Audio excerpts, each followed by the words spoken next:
Probably, this is the most popular tool used in a root cause analysis, and sometimes it's called Ishikawa Diagram, or simply cause and effect.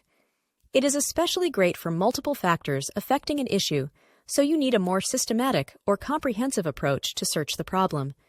It can be used in a wide variety of situations, like facing a drop in sales, production delays, or customer complaints, etc. Yet, usually, it's not something that you can easily solve on your own, so you rather launch a sort of an investigation or a collaborative workshop with your team members. Description: a fishbone diagram is a visual tool used to explore and categorize the potential causes of a problem.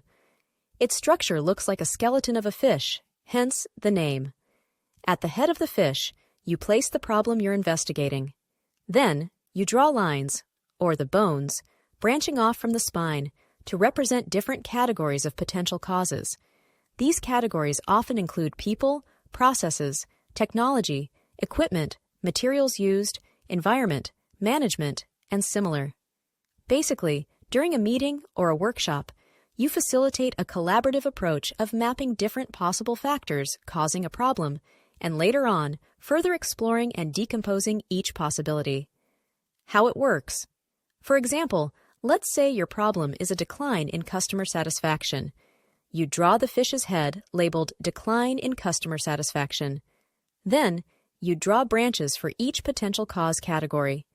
Under People, you might list factors like lack of training or poor communication. Under the Processes category, you could list factors like slow service or inconsistent product quality, etc. By systematically exploring each category and respective factors, you can identify potential root causes. When to use? As said before, it can be used in a wide variety of situations. Those might be issues you are facing with your customers, working processes, or any other instances when you have to pause and deeply think about the problem. Simply said, it's particularly useful for complex problems with multiple contributing factors, and most likely, you'll organize a sort of a workshop or a discussion about it with your team members in order to find the best possible solution.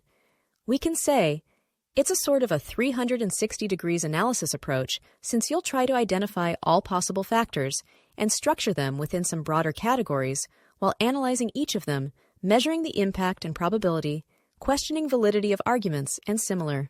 It can be also used while building the risk profile, designing a new product, work processes, seeking improvement opportunities, or any other situation when you need a sort of a systematic approach of looking at different factors affecting your business. Yet, just like any other tool, Fishbone Diagram has its own good sides and weak points.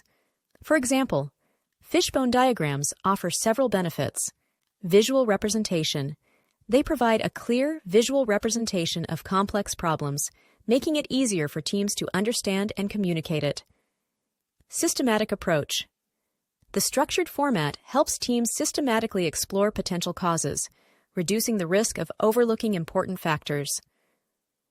Collaborative tool. They encourage collaboration among team members, bringing diverse perspectives to the table. However, Fishbone diagrams also have limitations. Subjectivity.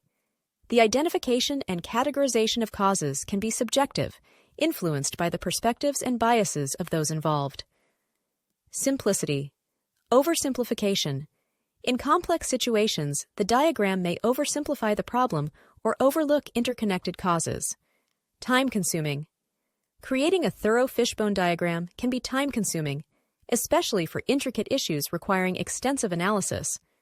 Overall, while the fishbone diagram approach offers a practical and accessible method for root cause analysis, it's essential to recognize its limitations and use it in combination with other problem-solving techniques when appropriate.